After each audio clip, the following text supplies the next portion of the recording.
If I present to you this Peugeot 1007, there will be three groups of people. One that will go, what the heck is this? One that will go, why are you showing me this abomination? And one that will go, snap, this machine is twitchy. Well, it may or may not be, but all I can say is that the majority of people in the car community simply does not appreciate these ugly cars for existing. However, to those people, what if I tell you that there is an undiscovered excellence in these so-called ugly cars? In today's video, we will be looking at the origins and the excellence of ugly vehicles. Let's dive in.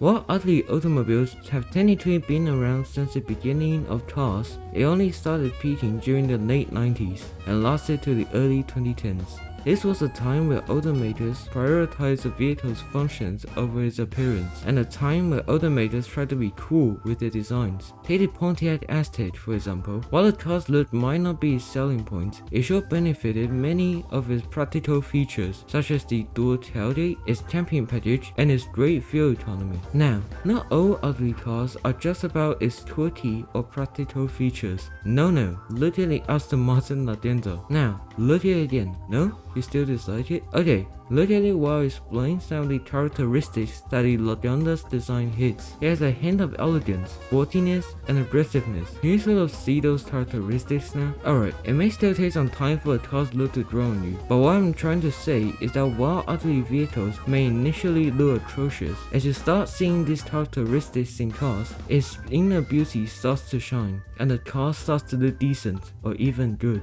Alright, as much as I point out the inner beauty of ugly cars, it may still look ugly to you. I'll let you think that one through, while I'll go over a brief history of ugly automobiles. Once again, ugly cars have technically been around since the beginning of car kind, but they really started popping off after the 80s. A prime example of ugly cars in those days is no other than the AMC Pacer. While technically from the 70s, the car was sold until the early 80s, and it sure passed a lot of practicality under the otherwise weirdly proportioned body. The car was identified as the world's first wide-body compact car, and its design helped maximize its interior space. In fact, a part of why the styling was sort of off was because the vehicle was designed from the inside out, pushing as much interior space as possible out of an otherwise compact vehicle. While this era of ugly cars is produced to utilize functions over form, as we progress to the 90s and 2000s, automakers started designing cars to be purposefully unique. However, these quirky-oriented vehicles came off as ugly to the general public. Looking at the Fiat Multipla, was it ugly? Absolutely. Was it quirky and extremely practical? Also, yes. Which brings me to the next point. If you look at an ugly car from a normal standpoint, it looks utterly stupid. However, if you change your viewpoint to see a vehicle as the manufacturer intended it to be viewed as, you start to appreciate it. Let's look at the Aztek again, shall we? If you see it as an average mid-sized crossover, it looks like the designer was fired the day after the vehicle flopped in the market.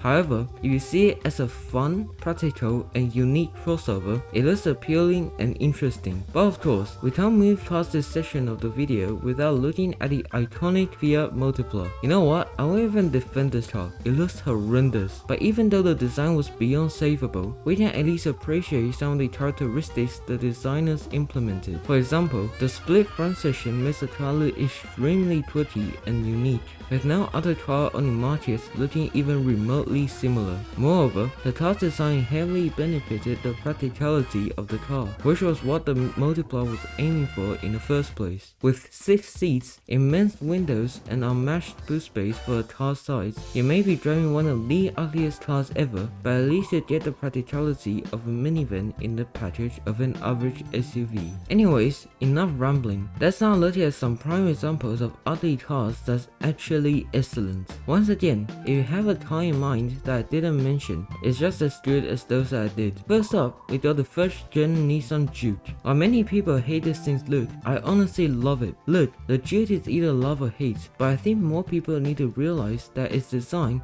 isn't to appeal as an average compact SUV. Instead, the appearance of the car hints sportiness, quirkiness, and sleekness. And honestly, props to Nissan for actually trying something new, rather than sticking to the same old formula for the average compact SUV. SUV. Moving on, we got the second generation Lexus SC. Lasting from 2001 to 2010, while not particularly ugly, many people criticized it for having a boring, uninspiring, and generalized design. I think the problem wasn't all that, but rather Lexus focusing too much on luxury for a performance-oriented vehicle. Personally, I love the SC's approach, blending luxury and performance in a world where those cars are rarely seen. While its appearance might be soft and dull in a sports car's perspective, when you look at it as a sportsy luxury cruiser, it starts to show its true beauty. Last but not least, we got the Nissan Monaro Cabriolet. Yep, that's right, a cabriolet version of the Monaro. Honestly, it completely deserved its failure, as Nissan priced it similar to the Porsche Macan, which was absolutely absurd. However, outside its outstanding price range, it's really not bad of a car. I mean, it does look bizarre, but similar to the Juke, maybe a convertible SUV was just what we needed to shake things up a little for the boring SUV market back then. And that concludes for today's video. If you love these pretty and ugly cars, I hope that you enjoyed the video. And if you don't, I truly hope that I helped you identify some of the unique characteristics in them. If you still don't, oh well. However, there is just one more thing. Some cars are just